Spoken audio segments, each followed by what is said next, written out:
코링크는 정경심 교수의 것이다. 사실상 이렇게 보는 전문가들이 많습니다. 그렇다면 질문을 바꿔 묻겠습니다. 조국 장관, 코링크가 누구의 것인지 알고 계셨습니까? 몰랐습니까?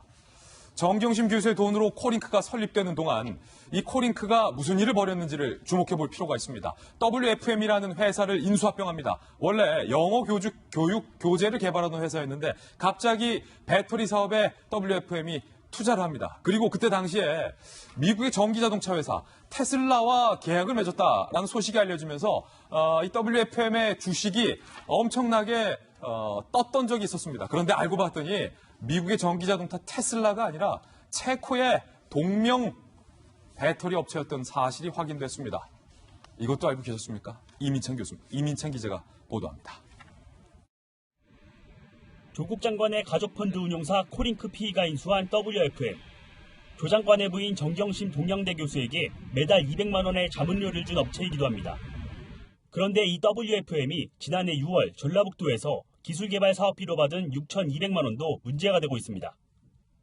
테슬라와 계약을 맺고 전기차용 2차전지 소재를 개발하고 있다며 지원금을 요청했는데 전라북도는 테슬라가 미국 전기차 회사로 생각하고 지원금을 준 겁니다. 당시 도청이 실시한 현장 실태조사 결과를 살펴보니 미국 전기차 업체 테슬라를 통해 개발 소재를 평가 중이어서 향후 판로 확보가 가능하다는 내용이 담겨 있습니다. 그런데 WFM이 실제 계약한 업체는 체코의 가정용 배터리 회사 테슬라 배터리즈로 전기차 테슬라와는 완전히 다른 업체였습니다. 도청 관계자는 실태조사는 외부 전문가들이 담당해 내용을 알지 못한다고 해명했습니다. 종목별로 어떤 기준을 어떻게 평가하냐는 아까 말씀드린 그 외부 전문가들의 시견에 의해서 판단이 되는 것이니까요. 야당은 WFM이 지자체를 속여 지원금을 타냈다고 주장합니다. 현장 실태 조사를 했음에도 미국 전기차 업체로 간주하고 예산 지원을 결정했다는 것은 납득할 수가 없습니다. 당시 대통령 민정수석이었던 조국 장관이 영향력을 행사한 게 아니냐는 의혹도 제기했습니다. 채널A 뉴스 이민철입니다. 시청자 여러분들, 이게 얼마나 황당한 일입니까? 이거 완전 코미디입니다. 미국의 테슬라인 것처럼 속여서 전라북도 도청이 지원금까지 준 거예요. 전북도청 불쌍하기도 하고 한심하기도 합니다. 그것조차 안 알아보고 WFM한테 당한 건데, 이 WFM, 정경심 교수의 돈으로 세운 코링크가 인수한 회사이고, 이 WFM, 정경심 교수에게 매달 200만 원씩 자문료를 준 회사입니다. 이게 다 조국 장관이 민정수석으로 재임 당시에 벌어진 일입니다. 김광산 변호사님, WFM이 벌인 행태가 참으로 좀 저열합니다. 테슬라를 속여요. 어떻게 체코에 그냥 배터리 업체를 갖다 붙여요. 근데 이 전에 이제 전제된 사실, 우리가 이제까지 얘기했던 것처럼 코링크라는 회사가 이제 사모펀드를 운영했는데, 코링크와 이 사모펀드에서 투자한 회사가 WFM이라는 2차전지 배터리 소재 업체예요. 근데 여기에 조국 가족이 들어간 돈이 총 1,000만 거 뺀다 하더라도 지금 설립 때부터 사모펀드 투자까지 18억 5천만 원이 들어가는 겁니다. 예. 그런데 이 코링크에서 WFM에 투자를 했는데, 이 투자 자체도 이제 이 과정을 보면 일반적으로 이제 주가 조작이랄지 시사 차익을 얻는 세력들의 특징을 보면 무자본으로 회사를 인수해요. 그러면 일단 돈을 빌려서 인수할 거 아니에요. 그럼 인수한 다음에 그 돈을 갚아야 하잖아요. 그러면 인수한 회사의 자산을 담보로 해서 또 돈을 빌려요. 이걸로 전환사채를 또 발행을 합니다. 그러면서 공시를 하죠. 이 전환사채 발행한 돈을 가지고, 실제로 이건 빚을 갚아야 할 돈이에요. 근데 이 돈 가지고 투자를 하는데, 원래 이제 WFM 자체가 A1이라는 회사였어요. 그래서 영어교육 회사였는데, 갑자기 코링크가 이 회사를 인수하면서 2차 전지 소재인 음극재를 생산하겠다고 합니다. 그런데 2차 전지 음극재 생산 직전에 뭐가 있었냐면, 문재인 정부에서 2차 전지 ESS 이걸 공공기관에 이거 활성화시키겠다는 발표를 한 거거든요. 그러니까 그 테마를 가지고 주가를 올리려는 것이 아니냐. 그런데 저도 이제는 이제 공시를 봤는데, 공시 자체를 보면 실적은 하나도 없어요.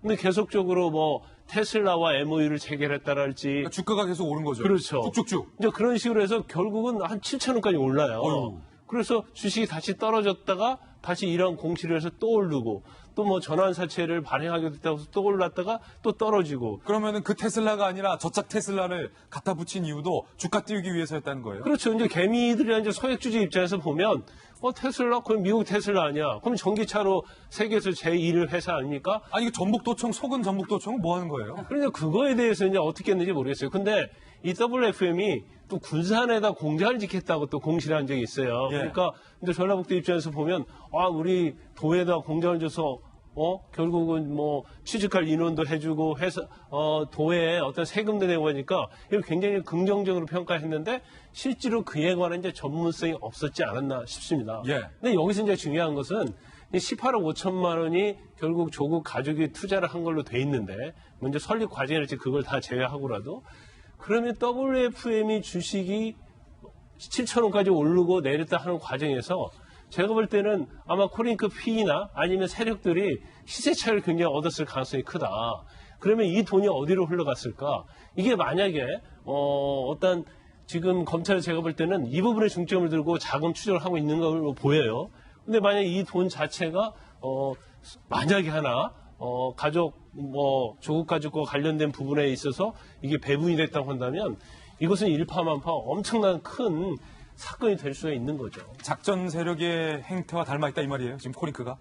전형적인 그런 진짜 했는지 안 했는지 모르겠지만 전형적인 WFM과 관련된 그 투자랄지 아니면 주가의 흐름을 보면 그런 관련이 있다. 왜냐하면 WFM 인수하고도 전환사채 발행하고요. 그다음에 공시 내고 그러면서 주가가 굉장히 업다운이 심한 걸 볼 수가 있거든요. 예. 그래서 저와 관련된 이와 관련된 사건하는 변호사들도 그렇고 또 주가 조작과 관련된 것을 많이 다뤄본 사람들도 전문가들도 이건 상당히 주가 조작과 관련된 의혹이 깊다 이렇게 보고 있는 것 같습니다. 예. 정경심 교수의 돈으로 세운 코링크가 인수한 WFM이 결국은 전북도청한테까지 피해를 주고 더 나아가서 개인 투자자들한테까지 금전적인 피해를 줬다면 이 범죄 여부도 검찰이 따로 따져 물어야 할 것 같습니다. 궁금한 건 이 WFM이 매달 정경심 교수에게 200만 원의 자문료를 줬는데 정경심 교수는 이 테슬라를 저쪽 테슬라를 끌어서 시세 차익을 벌였다는 사실에 대해서 인지하고 있었는지도 검찰이 한번 좀 물어야 될 것 같은데 여기서 잠깐 허은하 교수님께 네. 제가 좀 질문을 하나 드릴 수밖에 없을 것 같은데 네. 왜냐하면 저희 중에서 이제 또 여성분이 허주장님밖에 안 계시니까 그 남편분에게 네네. 사이가 굉장히 좀 좋으신 걸로 제가 알고 있는데 지금은 좋습니다. 지금은 좋죠. 네. 지금은 좋아졌어요. 얼마 이상까지 내가 이제 사잖아요. 네네. 모두 사 먹고 딸한테 모두 사주고 할 때 금액을 얼마 이상 넘어갈 때 남편한테 나 이거 사도 될까? 아니면 이거 어디에 썼어라고 얘기하세요. 보통 얼마 이상? 저는 아무래도 일하는 여성이다 보니까 한 100만 원 정도? 100만 원? 네, 100만 원 정도 이상일 경우에는 남편하고 상의를 좀 하게 되는 것 같아요. 100만 원 밑에는 그냥 굳이 얘기 안 하고 쓰셔도 되고 예. 100만 원이 넘어가서부터는 남편한테 큰 돈이니까 그렇죠. 요즘 살까? 아니면 샀어? 이렇게 얘기하신다. 네, 근데 100만 원 이하도 사실은 뭘 사면 저희 남편은 없던 거다, 못 봤던 건데 이런 얘기를 꼭 하더라고요. 남편들 그런 얘기하면 좀 네, 싫잖아요. 그러면 되게 신경 쓰여가지고 네. 뭔가를 자꾸 얘기하게 되는 것 같아요. 그렇죠. 예. 8억. 정경심 교수가 남편 몰래 쓴 돈이 8억인데 네. 남편인 조국 장관이 이 부인의 8억의 용도에 대해서 몰랐다라고 지금 청문회에서 얘기하고 있잖아요. 어떻게 보세요? 제가 돌직구쇼를 통해서 그 조국 장관의 별명을 미스터 몰라요라고 했는데 몰라도 너무 모르는 게 아닌가라는 생각이 좀 들긴 합니다. 기본적으로 우리가 일반적인 부부들 같은 경우는 둘의 대화가 거의 아이에 대한 얘기를 좀 많이 하게 되고 그리고 경제적인 부분을 얘기하게 되는 것 같아요. 아무리 돈을 많이 벌어온 부인이나 남편이더라도 그리고 각자 생활비를 관리하더라도 함께 사는 사람들이잖아요. 그러다 보니까 집을 늘리게 될 때 아니면 가전제품을 하나 사게 될 때 무언가 처리를 하게 될 때 그게 100만 원만 넘어도 함께 상의를 하게 되는 것이 기본이 아닐까 싶습니다.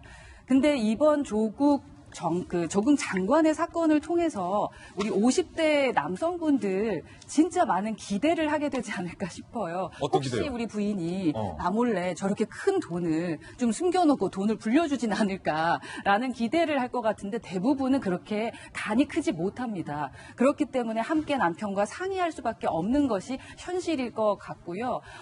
기본적으로 이 남편분들 착각하지 마셔야 됩니다. 카레 끓여줘도 그냥 드셔도 되고 또한 돈 같은 거 몰래 숨겨놔도 기껏해야 100만 원이니까 예. 이번 조국 사건으로 인해서 기대는 하지 마셨으면 좋겠다라는 말씀 꼭 드리고 싶은데요. 예. 네. 제가 궁금했던 게 그거였는데 남편이 몰랐을 리가 없다.